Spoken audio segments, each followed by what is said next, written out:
Welcome everybody back into Crypto's News. It's me, your boy Omar Bam, aka Crypto. So happy to have you guys. Welcome back.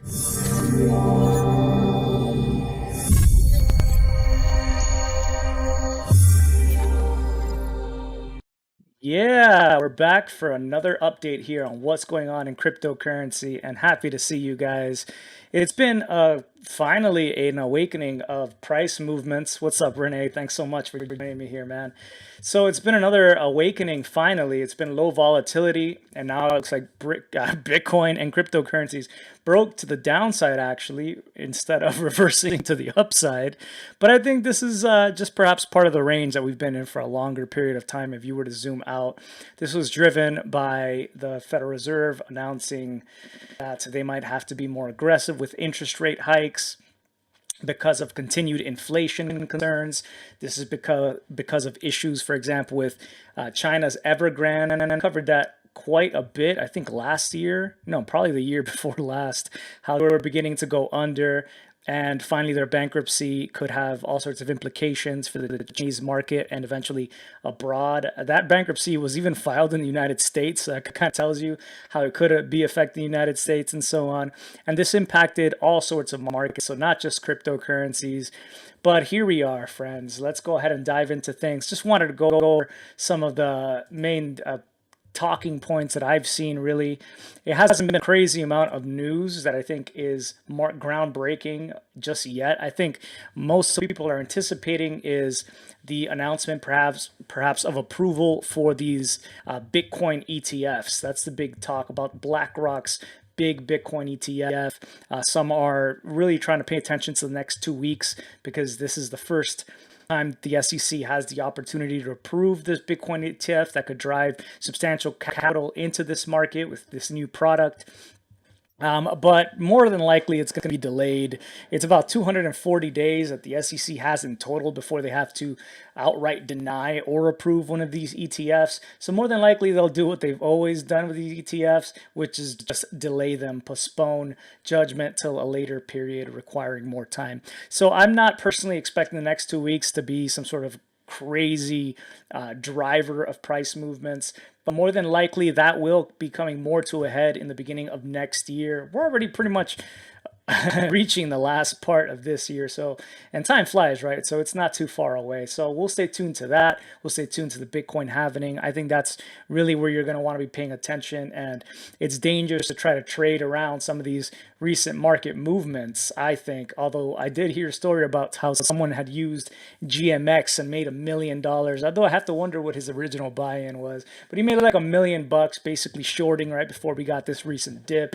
And then he went long, and people are, of course, trying to emulate that going on GMX, which is really cool, by the way. Decentralized exchange. You can go ahead. I've mentioned it before. You can go long, short, Ethereum, and different Ethereum-based assets on there. And I believe they also just launched their GMX version 2.0.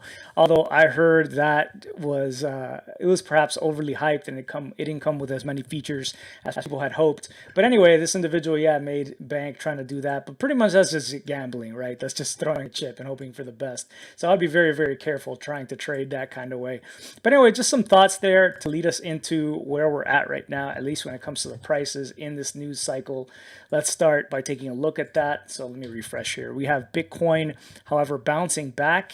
It's been pretty much flat over most of the last week after that drop off that took place, but now it rebounded back 2.7% over the last 24 hours at $26,397.80. You have Ethereum at $1,637.82. That is also up 4%, so a bit bigger of a move than Bitcoin. And of course, coins that are not Bitcoin tend to have more volatility, so not too surprising there. And you can pick your coin here.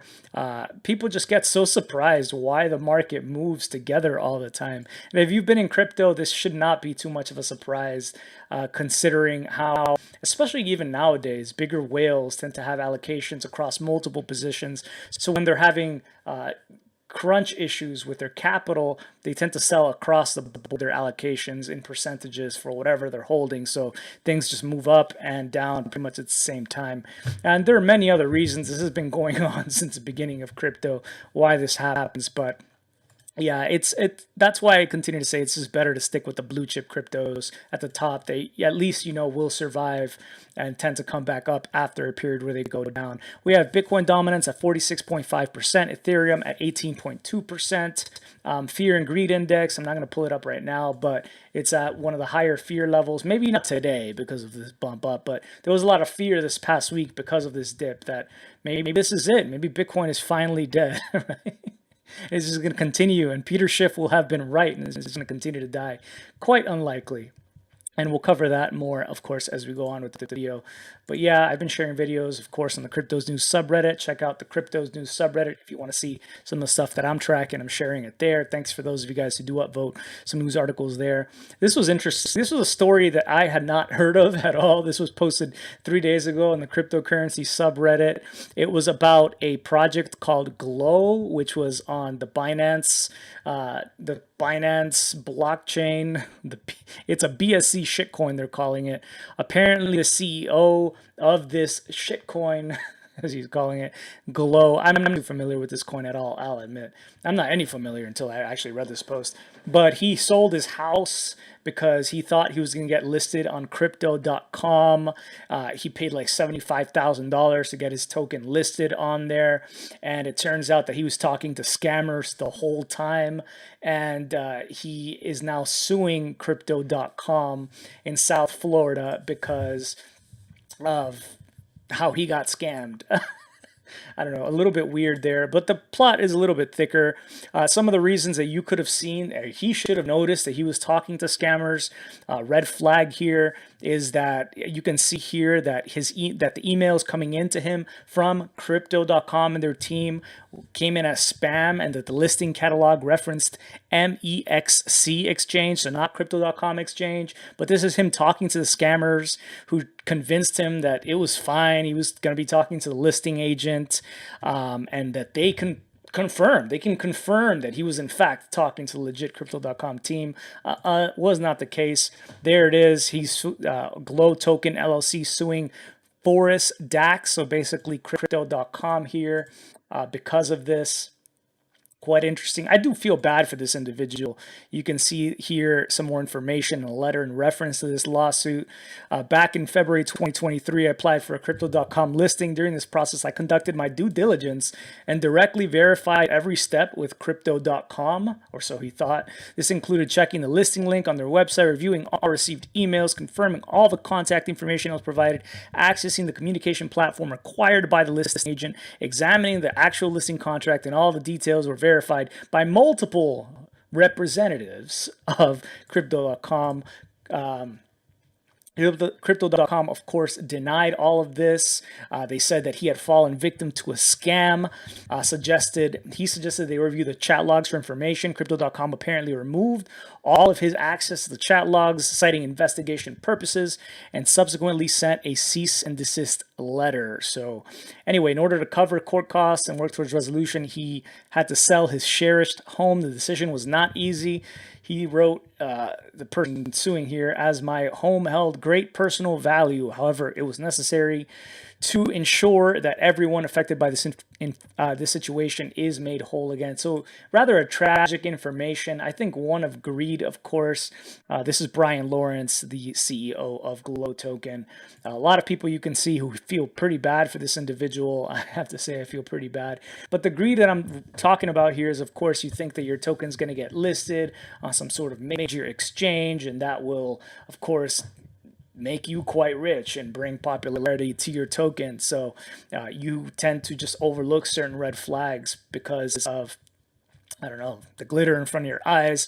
And unfortunately, this individual was taken advantage of. So an interesting developing story here with Glow Token here against Crypto.com. And I had not heard about that, so I did want to share that. And that was because of this post here, again, that was posted 3 days ago on the cryptocurrency subreddit talking about this absolutely bizarre situation. They wrote, "It's one of those things you just refuse to process. Glow Token are approached by scammers pretending to be Crypto.com, aka CDC. CDC scammers, I assume, direct them to various forms of spoofed verification. Glow failed to perform due diligence and send CDC scammers at least $75,000. Glow realized they got hot and now have partnered with some ropey law firm to sue CDC for breach of contract. In order to pay the legal costs, CEO had to sell his house. WTF. CDC were never in contact with Glow, so WTF is the game plan here. And apparently, part of the situation is that this individual really does believe that he was talking to Crypto.com, and there might have been scammers who had access or maybe even worked legitimately for Crypto.com and had access to legit Crypto.com means of communication and links and so on, and that's how he got scammed. So if it is the case that somehow somebody did work at Crypto.com and there was some sort of situation here where someone working for them with access to their files still, maybe an ex-employee was able to take advantage of Brian Lawrence and Glow token, I guess that would not be good for Glow. So there's still some hope, I would say, here for Mr. Bryant, for Mr. Lawrence here. But yeah, let me know if you guys have any further information about that story, or maybe held some of this Glow token and were upset by the developments, but I don't think it was very popular. Anyway, Coinbase has won approval to list crypto futures in the US. So short, long, leveraged contracts. They have been trying to get this to happen for 2 years when they had filed in 2021, September 2021, to try to get approval for this. And they finally been approved by the National Futures Association, the NFA, to operate as a futures commission merchant. So this is the first time you're seeing some, as you can see here, the first crypto-focused platform in the U.S. that is able to offer this. And they do have a lot of liquidity. They do have a lot of interest. And you saw their share of their token, their stock got a nice little bump after this news came out. And I think that all of these cases against Coinbase, listing securities and so on, you're seeing more and more regulators in our space that have given approval to Coinbase and said that they've looked through Coinbase and Coinbase is legitimate. So I think that this is another point that makes Coinbase look legitimate, like they are trying to follow the rules. They do seek to get approval. And the problem with the SEC was they tried, even with the Securities and Exchange Commission, to get approval, to go through some sort of process for clarity on what is security or not. But the SEC was not able to give that to them, though obviously Coinbase is a rule follower here. So yeah, I think this is something good for them for that reason as well. Bitcoin had a jump up in difficulty. So despite the recent dips in price, 10% last week for Bitcoin, mining interest has continued to climb for Bitcoin. So there's this difficulty adjustment that happens that makes it either easier or more difficult to mine Bitcoin. And this adjustment happens every 2 weeks, depending on the hash rate, the total hash rate for Bitcoin. And the difficulty increased 6.17% in this last bi-weekly automated readjustment. That's a huge increase in difficulty, I would say.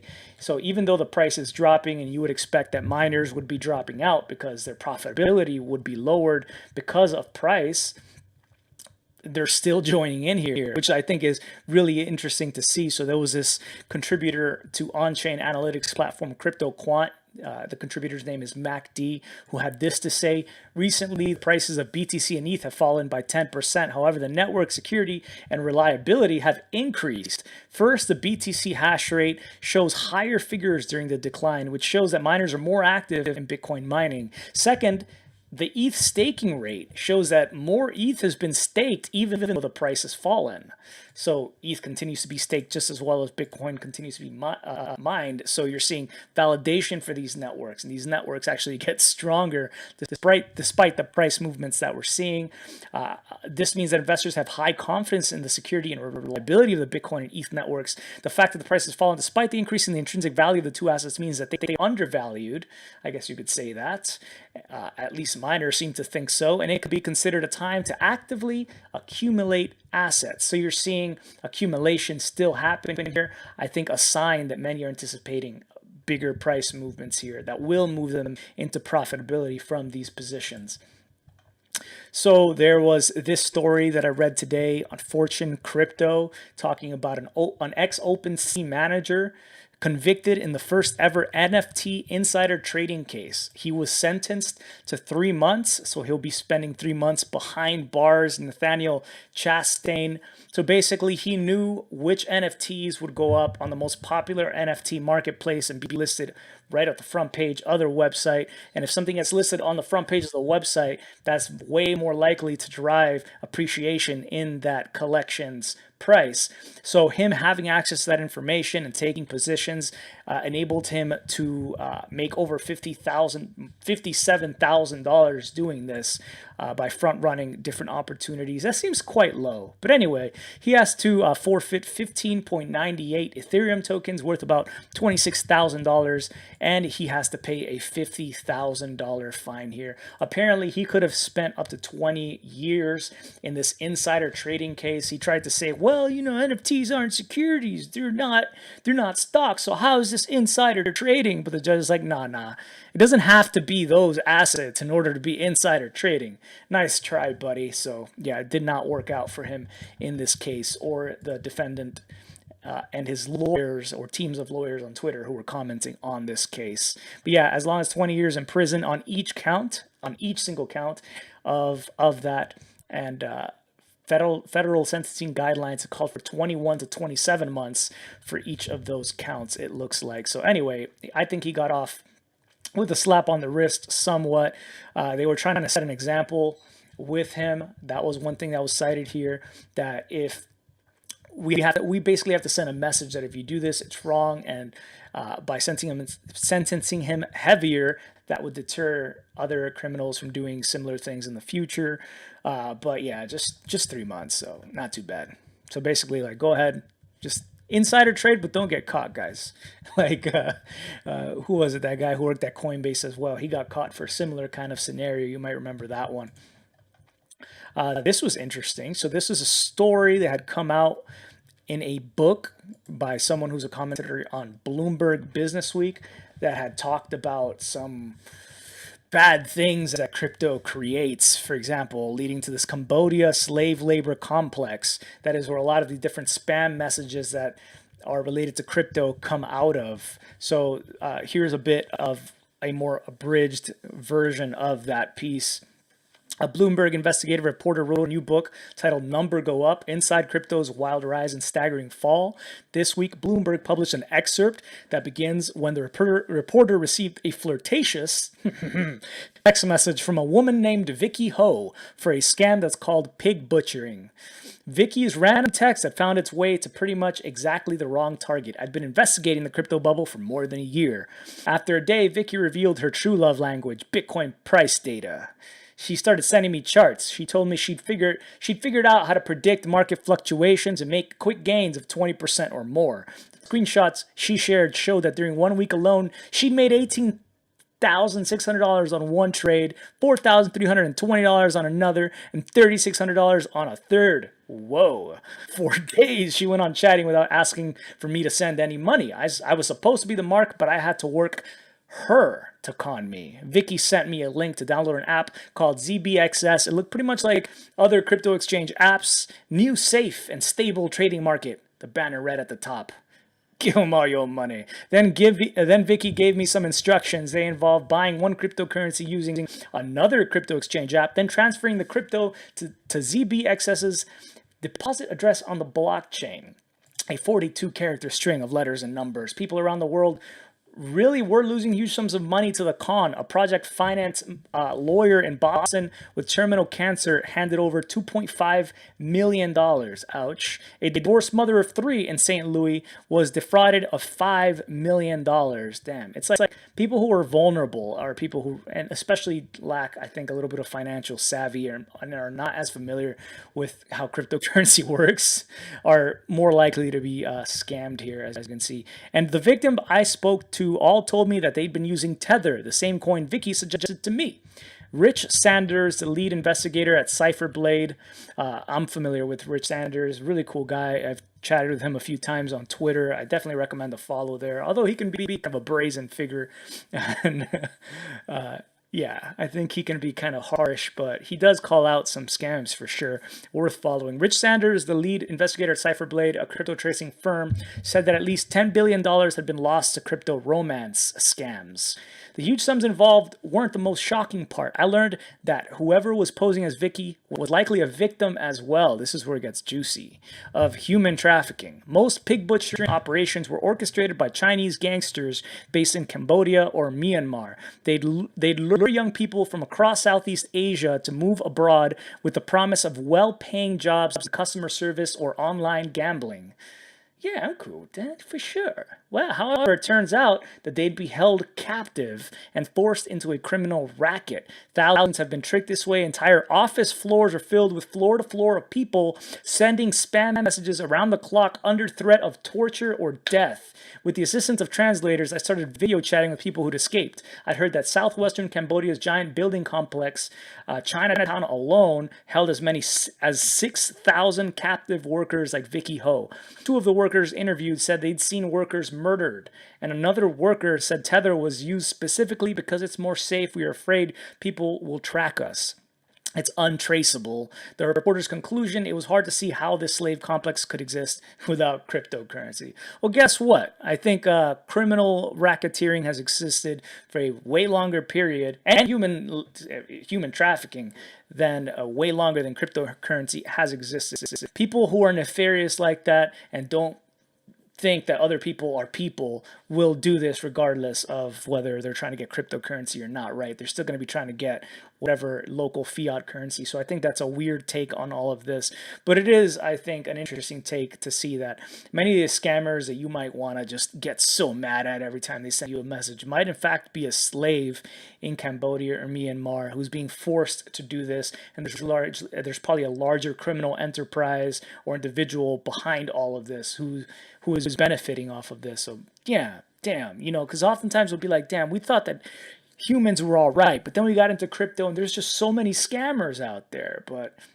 And so how's it possible that such a large percentage of people can be good in this world when so many are scamming through crypto? And I think it's likely because you really have the bosses at the top who are a little bit more evil, if not sociopathic, who are likely raking in a lot of this. And financing, of course, these kinds of operations to enable users to do this all day. Since the scams probably don't succeed nearly as many times as you hear about. But yeah, an interesting story there. I just wanted to share it with you guys. Let me know what you guys think there. Hey, Steph Schwartz. Good evening from Germany. Love to have you, man. Feels like 2017 indeed, man. Yeah, I remember those days. It would be so cool to start this channel and realize that I could reach people like anywhere, even outside the United States. And that was so cool to be able to interact with folks outside of here, to interact financially as well, to be crossing borders in so many different realms as well, and spreading awareness about what was going on here, to me was such a crucial part of my mission. I'm so glad that you were a part of that, Mr. Schwartz. Mr. and Mrs., I'm not sure, Steph, but yeah, thank you so much for still tuning in. Hash rate is getting cheaper, says Ted Ken. Okay, all right. Nissan Sentra time. Are you going to buy one with your, oh, I see, with your gains instead of Lambos like Josh Davis might be getting into, you might get yourself a Nissan Sentra. Word. Yeah, I just had some car issues. Some of you guys know I got a Mustang back in like 2017. Crypto is doing quite well. I financed it, of course. It was silly. I should have just bought it. But anyway, I financed it, finally got it paid off. But I'm so glad that instead of going for the high premium Ford Mustang, like a GT, I just got like the regular, plain, boring Mustang. Because I just had a possible issue with my fuel injector, and that would have cost me, instead of $80 per fuel injector, it would have cost me $350 if I had the GT Mustang per fuel injector. So you really do pay a lot when it comes to servicing these things, just for a little bit more clout on the streets, as it were. So to me, it's just not worth it. So something to be said there about being a little bit more conservative when you guys want to make some crypto purchases. But anyway, just sharing that because lifestyle creep can come back to haunt you, especially when it feels like you're doing well. I'm sure you guys who've been around for a while are very familiar with what I'm talking about, especially if you've taken any sort of profit. Hey, what's up, Josh? I'm glad you made it, though. I do appreciate it, though. Anyway, so Celsius, there's a proposal coming out here. So we had recently talked about how there was this other group that was called Nova Wolf. It looked like they were going to be swallowing up all of Celsius, the now defunct platform. And Nova Wolf did not get that bit. Instead, it's going to be going over to Fahrenheit, right? Instead of Celsius, it's now going to be called Fahrenheit. We know what you are. We know what you are. And anyway, this possible plan that's going to be voted on could see users getting back, creditors, people who maybe had funds still on the platform, getting back between 67% and 85% of their holdings. That's like including the earn accounts. So this could be really good news if you still have funds that are locked up and you haven't had access to those yet through Celsius. In other news, I had covered Alex Mashinsky, the co-founder of Celsius, was arrested back in July. So I guess that's a little bit of good news. So things are getting better out here. I mean, you don't want an individual out there who's just a straight up liar and somebody who really hurt people. I think free to help create other projects right out in the wild. So luckily he's been detained for now, and things look like they're getting better for possible victims of this, let's call it what it is, scam. Donald Trump holds between $250,000 and $500,000 worth of, drumroll, ETH. Where's the Bitcoin? I don't know. I didn't read about the Bitcoin. But anyway, he had some Ethereum. This was due to a public financial disclosure he had to do as former president of the United States that shows that he has quite a sum of ETH. He has a cryptocurrency wallet. He wrote in the financial disclosure documents, cryptocurrency wallet, Ethereum, he wrote in there. So it doesn't seem he has any other things in there. I mean, you can go through this entire document yourself and see how many assets or forms of revenue he has coming in. It's quite lengthy at 82 pages, this document. So I don't think you're gonna necessarily want to. Maybe you want to gloss through it. But let's just say the guy's got money, right? I think that shouldn't come as too much of a surprise to you, and a lot of assets around the world. He probably doesn't even think about his Ethereum on a daily, let's be real, on a daily basis, maybe even a weekly basis. He's got plenty of other crap to worry about and properties to worry about and political things to worry about. So, I mean, yeah, I guess he's an ETH holder, but is he an ETH believer? I doubt it. This was likely due to a sale of NFT tokens that he did in December 2022 after exiting the White House. It was a collection of 44,000 digital trading cards that featured the former president in different costumes and different poses. But anyway, he got about $298,000 in licensing fees. This went to an entity of which he's a treasurer, a manager, etc. That's called CIC Digital. That's based in Florida, that collected those licensing fees for him and operated that cryptocurrency wallet, Ethereum wallet that holds that ETH at this time. But yeah, I think ETH explodes like crazy and hits, I don't know, price targets of 10,000. Why do we got to stop there? 40,000, 80,000. Then I think he'll eventually be forced to take a look at that wallet a little bit closer. I don't think he's trying to sell it right now. I don't think he's trying to time it. Like recently we heard about SpaceX, and the recent report, it showed that they had offloaded about $337 million worth of Bitcoin. We don't know the exact number, but they basically wrote down some Bitcoin that they had. So, you know, like Elon Musk, kind of shifty when it comes to crypto. But Donald's a little bit more low-key, I guess, with the crypto holdings that he has.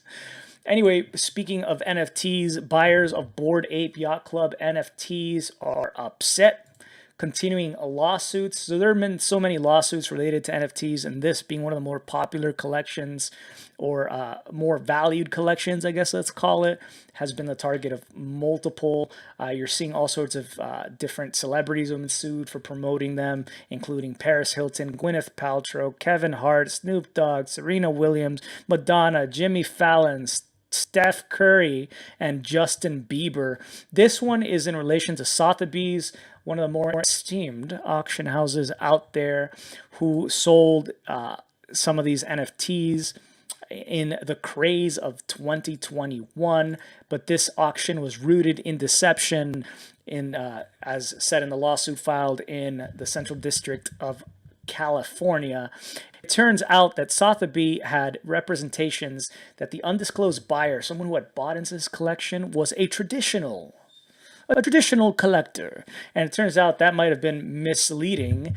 I don't know who this traditional collector could be unless he traditionally collects crypto coins or other people's crypto coins, because it turns out that Ethereum blockchain transaction data after the auction showed that Sotheby's transferred the lot of BAYC NFTs, Bored Ape Yacht Club NFTs, to this wallet address here, which was owned by FTX, owned and controlled by FTX, which was Sam Bankman-Fried's, the great fraudman, fraudman Fried. That was his company. So yes, so possibly not really a traditional collector, as some might have thought. Someone who had a real reputation in the art space, that would be why they're looking into this, which would grant great credibility to this collection, and if not NFTs overall, that drove potentially the price even higher for this collection. It just doesn't seem like the case, according to the plaintiffs. Johnny Johnson, seems like a fake name, but yes, Johnny Johnson, Ezra Boakwig, Mario Palambini, and Adam Titcher. They're doing this on behalf of all investors who purchased Yuga's non-fungible tokens or Ape coin tokens between April 2021 and the present. So yeah, that collection went to huge heights, had an average price of over $241,000 at a certain point, although that has dropped off considerably. The current floor price for BAYC is 24.5 ETH, or about $40,769. And as you can see here, continues to drop. So if you're going to be trying to buy the floor, I don't know that it's still not falling out from under this collection just yet. At least that's what the chart seems to point to. Down 62.4% over the last year. Maybe better than the overall market, I guess, right? No, the market has climbed back since. Sam Bankman-Fried wants weekly jail release. Speaking of him, to prepare a defense case, he wants to be let out of jail for 5 days a week because he can't possibly defend himself in jail. We'll see if that happens. But anyway, he spent his third night, actually it's beyond that now, this was August 14th, in this notorious New York jail. This jail is perhaps not one of the best. Someone who was an ex-warden himself had said this Brooklyn Metropolitan Detention Center in New York is not on anybody's list of 5-star facilities that he's currently being housed in. I didn't get to report on this since I didn't do a video last week, but he was taken back to jail. It's quite ridiculous. He was on bond, right? He was on this bond where he could hang out at home, at his parents' home in Palo Alto, 5 bedrooms, swimming pool. He just had to be confined there, but probably not bad. He probably had his maids, who knows, his parents and so on. But he has decided instead that he perhaps just wants to go to jail instead, pending a real sentencing, a longer term sentencing, because despite being let out, he has been apparently tampering with all sorts of witnesses. For example, his ex-girlfriend, who also worked at FTX, Caroline Ellison. You guys remember Caroline from the beautiful drawings of Caroline. So Caroline, his Adderall accomplice in crime, eventually broke up with him, and she, after he was arrested and investigations started to come out against this, decided to take a plea deal against Sam Bankman-Fried, where she would basically rat out information against him and other cohorts in exchange for leniency. So Sam Bankman-Fried is the Judge Kaplan, who's overseeing this case, decided that it wasn't right that Sam Bankman-Fried decided to leak her diary, Caroline Ellison's diary, in what appeared to be intimidation tactics, trying to intimidate Caroline Ellison from speaking out against him. And there were many other exchanges of phone calls that Sam Bankman-Fried had done, which might have also been intimidation. The judge decided that he was tampering with the case, and that's why they have put him back in jail. So I guess it kind of serves him right in a sort of way. He said that this was all necessary. He was allowed to do this. This is part of preparing his case, but the judge did not buy that. So instead, now he's in prison. So in jail. I don't know about prison, but anyway, he's in this jail that is quite bad. They are supposed to only allow for 15 or for 1,000 inmates at a time, but they have about 1,500 inmates. This is a facility that during the winter, I don't think this is right, by the way. I think that the way that jails and prisons operate is absolutely wrong in this nation and pretty much anywhere around the world that I can think of. But this one is just one of the most troubled, if the most troubled facility in the Bureau of Prisons, according to ex-warden Cameron Lindsay, who said that in 2019. Take a look at this section in this article by Cointelegraph. In April, prosecutors charged a guard with taking bribes in exchange for smuggling in contraband, such as phone, cigarettes, and drugs, maybe even weapons, something that could endanger other inmates, I would imagine. In winter 2019, the facility suffered a week-long power outage, leaving inmates with no heating. Winter 2019, New York. That cold. Like, I'm from New York. I can tell you, I've been there many times. I'm sure many of you are familiar with how cold it can be in New York as well. For a week, there was no power at this facility, and inmates were there. The Intercept reported that inmates were banging on cell windows to outside onlookers, and those non-violently protesting the conditions were pepper sprayed, thrown in solitary confinement, or had their toilets shuttered. So kind of a cold place, figuratively and literally, Sam Bankman-Fried to be at. Maybe not now in the summer, but we'll see. Anyway, he is upset because, as we know, he's a vegan. He doesn't like flesh diets, which is what they give at the jail. They give him meat. God forbid, right? They give them meat. They give them fast food, it says in this article. He can't eat that stuff. He can only eat vegan. So he's been paying $3 for instead a diet of bread, peanut butter, and water. And it seems that the facility is also running out of Adderall, his ADHD medication. His attorney, Mark Cohen, noted that his client hadn't received his ADHD medication since arriving in prison and was fearful they would run out. My client takes Adderall. And like many people in this world, he follows a vegan diet. He had not received his Adderall at all in the last 11 days. Sadly, we know that the psychiatric institution of the United States is deeply in bed with the courthouses and with prisons and so on. So they probably will get him his Adderall at some point. So anyway, he's probably having to like save some and maybe try to smuggle it in. But the guy's got resources. You know, he's got some money. He could promise the people. I'm sure he can get his Adderall if he really wanted to. But he probably, after getting in trouble quite a bit already outside of jail, is probably not trying to do the same thing inside of jail if he wants to see time released. And maybe without enough Adderall to drive those motivations to get more Adderall, he might not be so keen on committing those atrocities, perhaps, as well. But anyway, just, what a guy. What a guy. Definitely one of the more interesting stories that's going on in crypto right now. People want to see the guy get a real sentencing, but him being in jail now, at least, and maybe not the best, most posh jail, is for many people seen as a step in the right direction. If the next, I really like this post as we begin to wrap up here. I think it's interesting to look at it. I read these kinds of things all the time, but I thought this one was one you might enjoy hearing as well. And I think it could have some validity behind it. So I will share that with you guys now.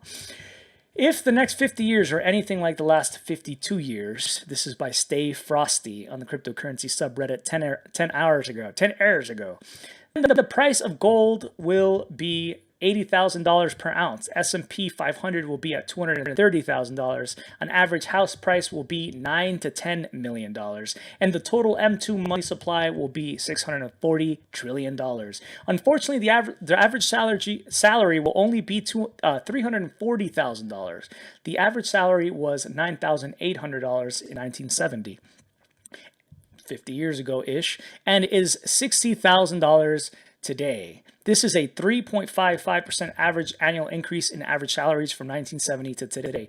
This is based on the observation that since 1970, the last year of the gold standard, M2 money supply grew from $590 billion back then to over $20.8 trillion today, which represents a 7.1% average annual rate of increase over 52 years.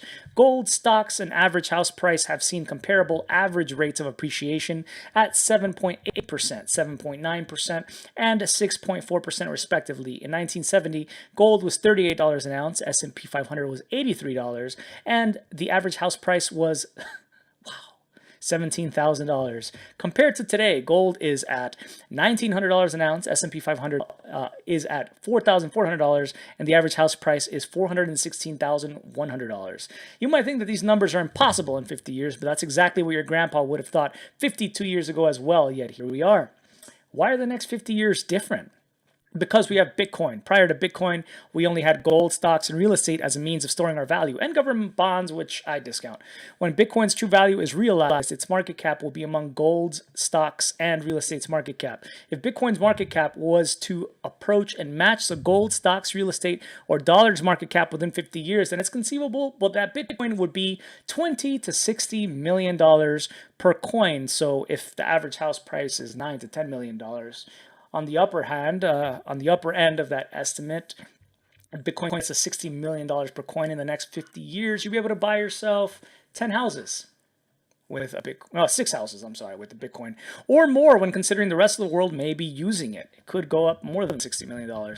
This would represent an average annual rate of appreciation of only 15 to 20% of Bitcoin over the next 50 years to reach its target and match the other main investments market caps that are growing at roughly 7% as well. Will the dollar last another 50 years at this rate?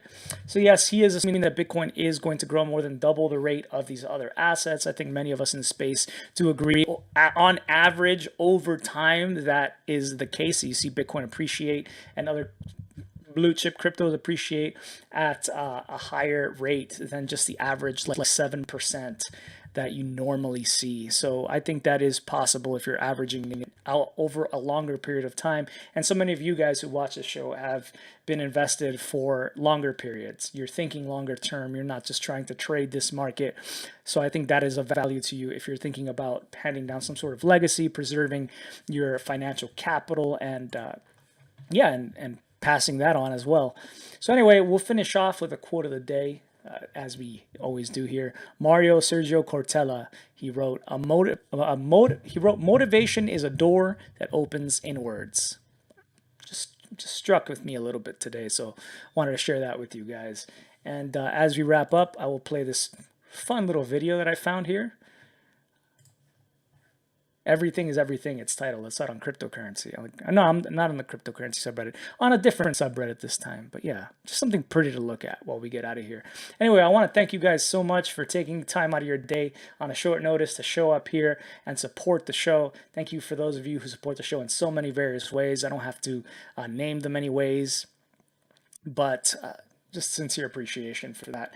Sometimes I wonder why I even bother to do these videos, but obviously you guys continue to show up, so there's at least there's a few of you out there. There's currently 29 viewers who care to see this kind of content, and it is also nice to see your comments in support of that as well. So please drop one below if you do enjoy the videos. Remember to hit the like button so I know you do appreciate them, and I get reminded of that and upload. And I hope you have a fantastic rest of your week till I see you next time. Hopefully we get some good news related to crypto. I think it's always good news overall in the grand scheme of things. Probably for the better here. It's just the road, right? So much is changing here because of AI, because of cryptocurrencies. We're heading into really uncharted territory, but I couldn't be more privileged than to have some great souls like you guys, around. So take care. Much love, everyone, and stay cryptic. Peace.